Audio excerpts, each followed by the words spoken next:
নমস্কার শ্রোতা বন্ধুরা, সকলকে ধর্ম সংকল্প চ্যানেলে স্বাগত। প্রথমে আমি একটি বিষয় আলোচনা করব, যেটি হলো শুধুমাত্র একাদশী উপবাস ব্রত পালন করলেই হবে না। সেই দিন একাদশী উপবাস করে ব্রতকথা ও পৌরাণিক কাহিনীটি অবশ্যই একবার শ্রবণ করতে হবে, না হলে কোনো ফল লাভ সম্ভব নয়। তাহলে চলুন প্রিয় শ্রোতা বন্ধুরা, মূল আলোচনায় যাওয়া যাক। যুধিষ্ঠিরকে শ্রীকৃষ্ণ বললেন, মাঘ মাসের শুক্লপক্ষের একাদশী জয়া নামে প্রসিদ্ধ। এই তিথি সর্বপাপ বিনাশিনী, সর্বশ্রেষ্ঠা, পবিত্রা, সর্বকাম ও মুক্তিপ্রদায়িনী। এই ব্রত পালন করলে মানুষ কখনো প্রেতাত্মা প্রাপ্তি হয় না। মাঘী শুক্লপক্ষিয়া জয়া একাদশী, এবং এটি ভবিষ্যত্তর পুরাণে যুধিষ্ঠির শ্রীকৃষ্ণ সংবাদে বর্ণিত আছে। শ্রী গরুড় পুরাণে মাঘ মাসের শুক্লপক্ষিয়া একাদশী তিথি ভৈমী একাদশী নামে পরিচিত। পদ্মপুরাণ অনুসারে জ্যৈষ্ঠ মাসের শুক্লপক্ষিয়া একাদশীর নামই পাণ্ডবা নির্জলা বা ভৈমসেনী একাদশী নামে পরিচিত। তাহলে প্রিয় শ্রোতা বন্ধুরা, একাদশীর সেই পৌরাণিক কাহিনীটি শুরু করি। এক সময় স্বর্গলোকে দেবরাজ ইন্দ্রের রাজত্বকালে অন্য দেবতারাও বেশ সুখেই রাজ করছিলেন। তারা পারিজাত পুষ্প শোভিত নন্দন কাননে অপ্সরাদের সাথে বিহার করতেন। একদিন 50 কোটি অপ্সরা নায়ক দেবরাজ ইন্দ্র স্বেচ্ছায় আনন্দ ভরে তাদের নৃত্য করতে বললেন। নৃত্যের সাথে গন্ধর্বগণ গান করতে লাগলেন। চিত্রসেনের পত্নীর নাম মালিনী, পুষ্পবন্তী নামে তাদের এক কন্যা ছিল। পুষ্পদত্তের পুত্রের নাম মাল্যবান। এই মাল্যবান পুষ্পবন্তীর রূপে মুগ্ধ হয়েছিল। পুষ্পবন্তী বারবার কটাক্ষ দ্বারা মাল্যবানকে বশীভূত করছিল। ইন্দ্রের প্রতিবিধানের জন্য তারা দুজনেই নৃত্যগীতের দ্বারা সেই সভায় যোগদান করেছিল, কিন্তু একে অপরের প্রতি আকৃষ্ট থাকায় উভয়েরই চিত্ত বিভ্রান্ত হচ্ছিল। সেখানে তারা পরস্পর কেবল দৃষ্টিবদ্ধ অবস্থায় দাঁড়িয়ে থাকল। ফলে গানের ক্রমবিপর্যয় ঘটল। তাদের এই রকম তাল মান ভঙ্গভাব দেখে তারা যে পরস্পর কামাসক্ত হয়েছে, দেবরাজ ইন্দ্র তা বুঝতে পারলেন।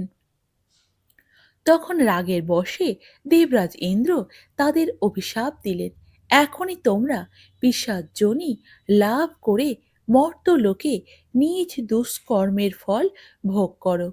ইন্দ্রের অভিশাপে তারা দুজন দুঃখিত মনে হিমালয় পর্বতে ঘোরাফেরা করছিল।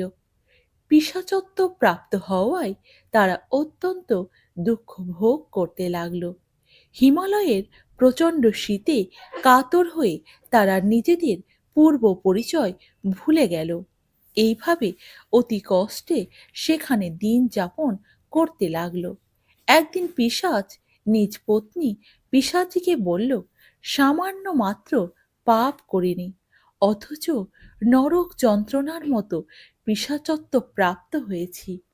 অতএব এখন থেকে আর কোনো পাপ কর্ম করব না। এইভাবে চিন্তা করে তারা সেই পর্বতে মৃতপ্রায় বাস করতে লাগল।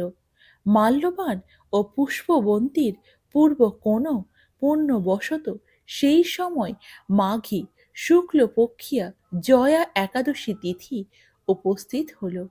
তারা একটি অশ্বত্থ বৃক্ষতলে নিরাহারে নির্জলা অবস্থায় দিবানিশি যাপন করল। শীতের প্রকোপে অনিদ্রায় রাত্রি অতিবাহিত হল।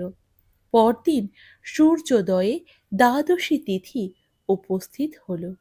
জয়া একাদশীর দিন অনাহারে ও রাত্রি জাগরণে তাদের ভক্তির অনুষ্ঠান পালিত হল।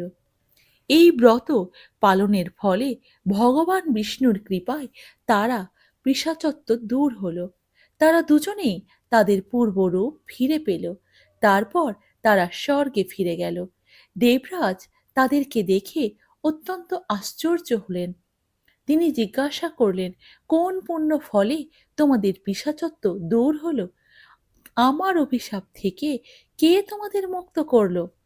মাল্যবান বললেন, হে প্রভু, ভগবান বাসুদেবের কৃপায় জয়া একাদশী ব্রতের পূর্ণ প্রভাবে আমাদের পিশাচত্ব দূর হয়েছে। তাদের কথা শুনে দেবরাজ ইন্দ্র বললেন, হে মাল্যবান, তোমরা এখন থেকে আবার অমৃত পান করো। একাদশী ব্রতে যারা আসক্ত এবং কৃষ্ণ ভক্তি পরায়ণ তারা আমাদেরও পূজ্য বলে জানবে। এই দেবলোকে তুমি পুষ্পবন্তীর সাথে সুখে বাস করো। হে মহারাজ, এই জয়া একাদশী ব্রত ব্রহ্ম হত্যাজনিত পাপকেও বিনাশ করে। এই ব্রত পালনে সমস্ত প্রকার দানের ফল লাভ হয়। সকল যজ্ঞ ও তীর্থের পুণ্য ফল এই একাদশী প্রভাবে আপনা হতেই লাভ হয়। অবশেষে মহানন্দে অনন্তকাল বৈকুণ্ঠ বাস হয়। এই জয়া একাদশী ব্রত কথা পাঠ ও শ্রবণে অগ্নিষ্ট্রম যজ্ঞের ফল লাভ হয়। তাহলে শ্রোতা বন্ধুরা, ভিডিওটি যদি ভালো লেগে থাকে তাহলে কমেন্টে জয় শ্রীকৃষ্ণ, রাধে রাধে লিখতে ভুলবেন না এবং চ্যানেলটিকে সাবস্ক্রাইব করতে ভুলবেন না।